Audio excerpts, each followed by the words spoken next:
Tired of digging through a messy inbox for important emails? Learn to create folders in Zoho Mail in under 2 minutes. First, I'll show you where to find the folder tool. Then, we'll name it, place it under a parent, and save it. First, in the left sidebar, hover over Folders and click the Add Folder Plus icon.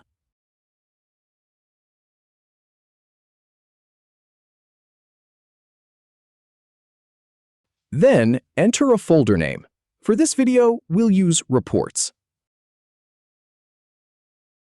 Now, click the Placed Under drop-down menu and select a parent folder. Go ahead and select the root option, which is a /, to make this a top-level folder that appears separately in the main list. Finally, click Save to create the folder.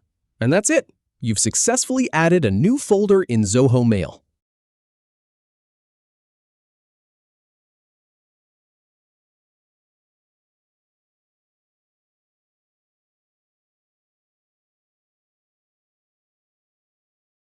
If you have any feedback, or if any info is inaccurate, please leave a comment below. We'll do our best to answer or redo the video if needed.